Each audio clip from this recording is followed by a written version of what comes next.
خدا تعالیٰ نے شیطان کو جب اپنی برگاہ سے نکال دیا اور اسے مردود و ملعون کر دیا تو شیطان نے خدا سے ایسا کیا مانگ لیا کہ جسے سن کر حضرت آدم علیہ السلام پریشان ہو گئے، اور پھر اللہ تعالیٰ نے آپ کو ایسا کیا عنایت کیا کہ آپ خوش ہو گئے۔ میری آپ سب سے گزارش ہے کہ جو اس چینل پر نئی ہے وہ میرے چینل پوڈز اسلامک کو سبسکرائب کر دیں اور بیل کے آئیکن کو پریس کر دیں۔ شیطان نے خدا تعالیٰ سے کہا کہ مجھے قیامت تک کے لیے مہلت دے۔ خدا نے فرمایا اچھا، میں نے مہلت دی۔ شیطان نے مہلت ملنے کا وعدہ لے کر پھر قسم کھا کر کہا کہ میں سیدھے راستے پر بیٹھ جاؤں گا اور ان تیرے بندوں آدم کی اولاد کو چاروں طرف سے گھیر لوں گا۔ اس طرح ان پر سامنے سے بھی حملہ کروں گا، پیچھے سے بھی، اور ان کے داہنے اور ان کے بائیں سے بھی ان پر حملہ آور ہوں گا، اور چاروں طرف سے گھیر کر ان کو اپنا ساتھی بناؤں گا، اور انہیں تیرے شکر گزار بندے نہ رہنے دوں گا۔ خدا تعالیٰ نے فرمایا ملعون، تو یہاں سے نکل جا اور جا لوگوں کو بہکا۔ میرا بھی یہ اعلان ہے، جو تیرے کہے پر چلا میں اسے تیرے ساتھ ہی جہنم میں داخل کروں گا۔ شیطان نے اپنے ساتھی اور اپنے رفیقان جہنم بنانے کے لیے قسم کھا رکھی ہے کہ میں لوگوں کو چاروں طرف سے گھیر کر انہیں گمراہ کروں گا۔ خدا نے اس کے ساتھ چلنے والوں کو جہنم میں داخل کرنے کا اعلان فرما دیا ہے۔ لہٰذا آج ہمیں شیطان سے ہر وقت چوکنا رہنا چاہیے۔ یہ ملعون واقعی چاروں طرف سے حملہ آور ہو رہا ہے۔ عیاری، مکر و فریب، دھوکہ و چال بازی، آوارگی و میخواری عام ہے، اور ابن آدم شیطان کے اس داؤ کی زد میں ہے۔ یہ ملعون حضرت آدم علیہ السلام کی اولاد سے اپنی ذلت کا بدلہ لینا چاہتا ہے۔ مبارک ہیں وہ لوگ جو اس کی زد میں نہیں آتے، اور بڑے ہی بدبخت ہیں وہ لوگ جو اس کے بہکانے میں آ جاتے ہیں۔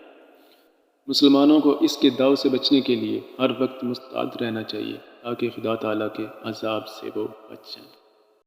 اللہ تعالیٰ نے حضرت آدم علیہ السلام اور حضرت حوا دونوں کو فرمایا کہ جاؤ تم جنت میں رہو، اور جنت میں جہاں چاہو اور جو چاہو وہ کھاؤ، لیکن اس ایک درخت کے نزدیک بھی نہ جانا۔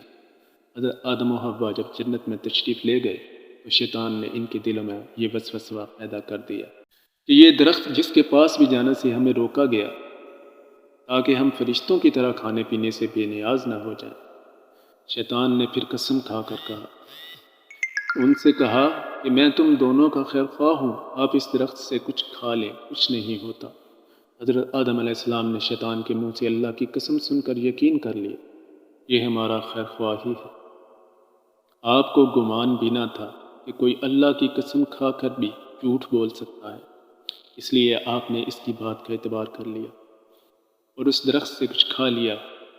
کھاتے ہی حضرت آدم علیہ السلام اور حضرت حوا علیہ السلام دونوں کے بدن سے جنتی لباس اتر گئے، اور ان میں ایک دوسرے سے اپنا جسم چھپا نہ رہ سکا، اور پھر وہ اپنے بدن پر جنت کے پتے چپکانے لگے۔ خدا تعالیٰ نے فرمایا کہ میں نے تمہیں اس درخت سے منع نہ کیا تھا، اور یہ نہیں بتایا تھا کہ شیطان تمہارا دشمن ہے۔ حضرت آدم علیہ السلام و حوا دونوں عرض کرنے لگے، اے رب ہمارے، ہم نے اپنی جانوں پر ظلم کیا، اب اگر تو نے ہم پر رحم نہ کیا اور ہمیں معاف نہ فرمایا تو ہم نقصان اٹھانے والوں میں سے ہو جائیں گے۔ پھر حضرت آدم علیہ السلام نے اللہ تعالیٰ سے ان الفاظ میں دعا مانگی، اے اللہ، میں تجھ سے تیرے بندہ خاص محمد مصطفیٰ صلی اللہ علیہ وسلم کے جاہ و مرتبت کی طفیل میں اور اس کی کرامت کے صدقہ میں جو انہیں تیرے دربار میں حاصل ہے مغفرت چاہتا ہوں۔ یہ دعا کرنی تھی کہ اللہ تعالیٰ نے ان کی مغفرت فرما دی، اور شیطان خائف و خاصر رہ گیا۔ شیطان نے جب دیکھا کہ آدم علیہ السلام کو سجدہ نہ کرنے کی وجہ سے میں ہمیشہ کے لیے مردود و ملعون ہوں، تو خبیث نے انتقام لینے کے لیے جھوٹی قسمیں کھا کر حضرت آدم و حوا کو جنت سے نکال دینے کی کوشش کی، اور خدا تعالیٰ نے جس درخت کے پاس بھی جانے سے حضرت آدم علیہ السلام کو روکا تھا، اس کے ذریعے اپنا مقصد پانا چاہا۔ چنانچہ اس نے حضرت آدم علیہ السلام کے سامنے اللہ تعالیٰ کی قسم کھا کر کہا کہ میں آپ کا خیر خواہ ہوں۔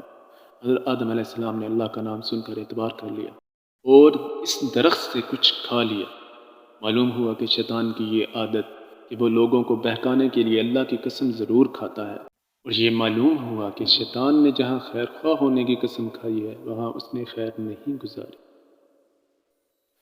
تو جہاں اس نے تو جہاں اس نے فَبِعِزَّتِكَ لَأُغْوِيَنَّهُمْ أَجْمَعِينَ کہہ کر یہ قسم کھا رکھی ہے کہ اے اللہ تیری عزت کی قسم میں تیرے سب بندوں کو گمراہ کروں گا، وہاں وہ خبیث کب خیر گزارنے والا ہے۔ اس لیے شیطانی داؤ سے ہمیں ہر وقت چوکنا رہنا چاہیے۔ اور یہ بھی معلوم ہوا کہ شیطان ہم سے ایسی حرکتیں کرانا چاہتا ہے جس سے ہم ننگے اور عریاں ہو جائیں۔ ہمارا لباس وہ اتار دینا چاہتا ہے اور ہمیں وہ عریاں دیکھنا چاہتا ہے۔ شیطان عریاں اور عریانی پسند ہے۔ یہ بھی معلوم ہوا کہ حضرت آدم علیہ السلام و حوا علیہ السلام کا اپنے بدن پر جنت کے پتے چپکانا اس امر پر شاہد ہے کہ آدمیت یہ ہے کہ عریانی سے نفرت ہو اور شرم کی چیزوں کو چھپایا جائے۔ خدا تعالیٰ نے شیطان کو حضرت آدم علیہ السلام کی خاطر جب اپنی برگاہ سے نکال دیا تو شیطان نے خدا سے درخواست کی کہ الہی تو نے مجھے مردود تو کر ہی ڈالا ہے، اب اتنا کر کے مجھے آدم کی اولاد پر پوری پوری قدرت اور قابو دے دے تاکہ انہیں میں گمراہ کر سکوں۔ خدا نے فرمایا جا تو ان پر قابو یافتہ ہے اور میں نے تجھے ان پر قدرت دے دی۔ کہنے لگا الہی کچھ اور زیادہ کر۔ فرمایا تو ان کے مالوں میں شرکت کر لے، یعنی تو ان کے مال معصیت میں خرچ کروا سکے گا۔ کہنے لگا کچھ اور زیادہ کر۔ فرمایا جا ان کے سینے تیرے رہنے کے گھر ہوں گے۔ یہ سن کر حضرت آدم علیہ السلام نے عرض کی الہی تو نے شیطان کو مجھ پر پورا تسلط اور عام غلبہ دے دیا ہے، تو میں بجز تیری پناہ کے اس کے مکر و فریب سے کیسے بچوں گا؟ فرمایا آدم تمہارے ہاں جو بچہ بھی پیدا ہوگا میں اس پر ایک زبردست فرشتہ متعین کروں گا جو اسے شیطانی وسواس سے بچائے گا۔ عرض کیا الہی اور زیادہ کر۔ فرمایا میں ایک نیکی کے بدلے 10 گنا ثواب دوں گا۔ عرض کیا الہی کچھ اور زیادہ کر۔ فرمایا میں ان سے توبہ کا مادہ نہ چھینوں گا جب تک ان کے جسموں میں روحیں باقی رہیں گی۔ عرض کیا الہی کچھ اور زیادہ کر۔ فرمایا میں ان کے سروں پر اپنی مغفرت کا تاج رکھوں گا اور کسی کی پرواہ نہ کروں گا۔ آدم علیہ السلام نے عرض کیا الہی بس مجھے یہ کافی ہے۔